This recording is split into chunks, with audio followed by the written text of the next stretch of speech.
Bom dia, bom dia! Quinta-feira, feriado, e nós estamos como?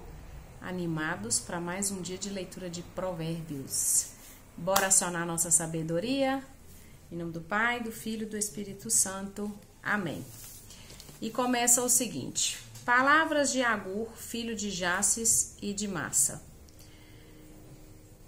Palavras desse homem: Eu me fatiguei por Deus, estou esgotado por Deus. Eis-me entregue, porque eu sou o mais insensato dos homens. Não tenho inteligência de um homem. Não aprendi a sabedoria e não conheci a ciência do santo. Quem subiu ao céu e desceu? Quem reteve o vento em suas mãos? Quem envolveu as águas em seu manto? Quem determinou a extremidade da terra? Qual é o seu nome? Qual é o nome de seu filho, se é que o sabes? Toda palavra de Deus é provada. É um escudo para quem se fia nele. Não acrescentes nada às suas palavras, para que ele não te corrija e seja achado mentiroso. Eu te peço duas coisas: não me negues ante a minha morte. Afasta de mim falsidade e mentira. Não me des nem pobreza nem riqueza. Concede-me o pão que me é necessário, porque saciado eu não te renegue. E não diga quem é o Senhor. Ou pobre, não roube e não profane em nome do meu Deus. Não calunies um escravo junto ao seu Senhor, para que ele não te amaldiçoe e sofra o castigo. Há uma raça que amaldiçoa seu pai e que não abençoa sua mãe. Há uma raça que se julga pura e não está limpa de sua mancha. Há uma raça, cujos olhos são altivos como pálpebras levantadas. Há uma raça cujos dentes são espadas e os maxilares facas para devorar os devalidos da terra e os indigentes dentre os homens. A sanguessuga tem duas filhas, dá. Gente, nessa primeira parte, vou dar uma pausa, por quê? Do que ele está falando aqui? Ele é um insensato. Ele está assumindo que ele é um tolo. Por que ele está assumindo ser um tolo? Ele está assumindo ser um tolo porque ele não buscou os ensinamentos. Ele não observou a palavra de Deus. Ele não buscou ensinamento. Ele não sabe quem criou os céus e a terra, ele não sabe quem delimitou os limites, ele não sabe absolutamente nada. Só que aí ele fala, né?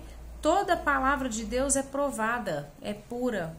É um escudo para quem se fia nela, ou seja, para quem confia, para quem vive embaixo da palavra, para quem observa os ensinamentos. Toda a palavra de Deus é provada. E aí ele vai falando, não permita, né? Ele pede a Deus: eu te peço, meu Deus, eu sei que eu não busquei, mas eu te peço, não me negues ante a minha morte, não me dê nem pobreza nem riqueza, não deixe que me falte o pão, para que eu não tenha que roubar em nome do Senhor. Ele se reconhece pecador. Ele se reconhece não ter buscado a palavra e a partir do momento que ele faz isso, ele faz alguns pedidos a Deus, né? E aí ele fala, porque se eu tiver mais do que o necessário, eu vou poder dizer que eu não preciso de ti. Mas se eu não tiver, pode ser que eu vire e fale, eu roubei em nome do Senhor. Então ele fala, não me dá mais que o necessário, não me negue. E aí ele fala, né, que se ele ficar pobre, ele vai poder roubar e aí ele vai acabar envergonhando o Senhor, né? E é muito triste, gente. Quando eu falo que a Bíblia é um manual, na verdade ela não é um manual. Na verdade ela conta a história de pessoas que já viveram, que já passaram por essa vida. E eles já passaram por essa vida ou errando muito ou acertando muito. Cabe a nós ler as histórias e escolher o que a gente vai querer aplicar à nossa vida. Porque se você parar para pensar, é muito triste. uma pessoa chegar nessa altura da vida, no momento de quase morte dela, e começar a se arrepender e dar-se conta de tudo que ela não observou durante a vida toda, né? Então, esse é o ensinamento maior de hoje. Aí ele fala, a sanguessuga tem 2 filhas, dá. Há 3 coisas insaciáveis, 4 mesmo, que nunca dizem basta.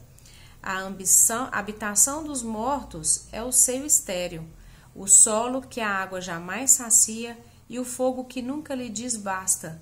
Os olhos de quem zomba do pai e de quem se recusa a obedecer à sua mãe.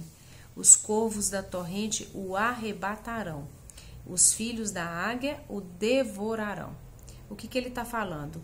Tem 3 coisas que são insaciáveis. Quando a pessoa pede, dá. E aí ele fala que a habitação do morto, o seio estéril, o solo que jamais é saciado, né? Então ele fala, o mundo dos mortos, a mulher sem filhos, a terra seca que precisa da chuva e o fogo no incêndio. Ele fala que isso é insaciável. E quem caçoa do pai e despreza sua mãe, quando ela ficar velha, essa pessoa será comida por urubus. Deus não vai ter piedade dessa pessoa, né? A importância da gente observar os ensinamentos, a importância da gente honrar pai e mãe, né? E aí ele fala, há 3 coisas que me são mistério, 4 mesmo, na verdade. O vôo da águia nos céus, o rastejar da cobra no rochedo, a navegação de um navio em pleno mar e o caminho do homem junto a uma jovem. Ou seja, o caminho do homem junto a uma jovem, ele fala junto a uma virgem. O que ele fala aqui? Isso é um mistério. Por que a águia voa tão alto, né, nos céus? Como que ela faz isso? Como que a cobra rasteja? Como que é a navegação do rio? Mas como que vai ser a vida de um casal quando eles decidem viver juntos em matrimônio, né? Como vai ser a vida deles? É um mistério. É um mistério porque o casar, a aliança, né, de 2 pessoas é construído dia a dia. Não tem como você fazer uma aliança, não tem como você adquirir um matrimônio hoje e falar, o padre até fala, né, sejam felizes para sempre, mas isso depende do quê? Depende da sua capacidade de enxergar o outro, depende da sua capacidade de reconhecer o outro como ser humano, depende da sua capacidade de valorizar os limites de cada um, né? Depende do seu companheirismo, depende da sua capacidade de amar aquela pessoa, mesmo o dia que ela estiver chata, rabugenta, na doença. Isso vai depender, é um mistério. Ninguém pode virar e falar assim, vai ser realmente felizes para sempre, né? Ele fala isso daqui.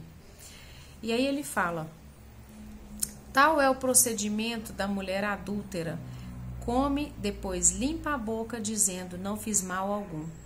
3 coisas fazem tremer a terra. Há mesmo 4 que nela não pode suportar.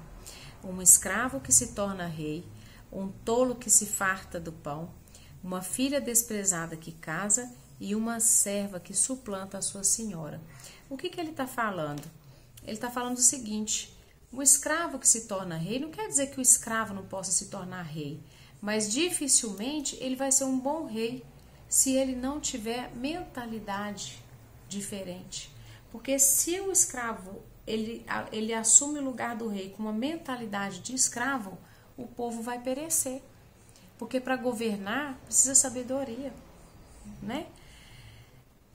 Aí ele fala, né? Há 4 animais pequenos na terra que entretanto são sábios, muito sábios. A formiga, povo sem força, que durante o verão prepara suas provisões, os arganazes, povo sem poder, que fazem sua habitação sem rochedos, os gafanhotos, que não têm rei e avançam todos em bando, e a lagartixa, que se pode pegar na mão e penetra nos palácios reais. E aí ele fala exatamente desses animais, ou seja, a formiga, né, que ajunta no verão para se manter no inverno. Por quê? Porque tem lugares que o inverno realmente é neve, é rigoroso, não tem como sair, né? Os gafanhotos que, embora não tenha ninguém para governar, não tenha rei, eles voam na mesma direção, nenhum sai trombando no outro, ou seja, tem coordenação, né? Eles não têm uma pessoa para governar, mas você percebe ali que tem uma unidade, e isso para ele é um mistério, né? A lagartixa, que ela vai para todo lado, né? Você pode encontrar ela até nos palácios, então para ele é um mistério isso daí também. E aí ele fala, há 3 coisas que têm bela aparência, 4 mesmo que andam garbosamente. O leão, o mais bravo dos animais, que não recua diante de nada. O animal cingido pelo rio, o bode, o rei acompanhado do seu exército. Se tiveres a asneira de elevar a ti mesmo, refletindo nisso depois, põe tua mão à boca. Porque quem comprime o leite, tira dele a manteiga. Quem aperta o nariz faz jorrar o sangue, e quem provoca a cólera promove a disputa. Gente, o que ele fala? Há 4 seres vivos que caminham com olhar e admiração. O leão, que ninguém teme a ele. O bode, o galo, que anda perfeito e erguido. E um rei diante do seu povo. E aí ele fala o seguinte, se você tem sido bastante tolo para ser orgulhoso e planejar o mal, então pare e pense. Bata na sua boca 2 vezes. E pare de fazer isso, porque até o leite, se você apertar, vira manteiga. Se você dar uma pancada no nariz, vai jorrar sangue. E se você provocar a raiva, vai dar briga. Então ele deixa esse último conselho, né? Presta atenção. Você tem sido tolo bastante? Você planeja o mal? Presta atenção, porque nada disso fica impune. Então, esse é o último ensinamento e a última lição que ele deixa aqui pra gente, tá bom? Uma linda e abençoada quinta-feira. Aproveitem, leia, compartilha, comenta, transborda essa mensagem para outras pessoas. Lê, vê o versículo que mais faz sentido para você e faz a sua oração durante o dia em cima dessa palavra, tá bom? Um beijo, Deus abençoe vocês, até amanhã.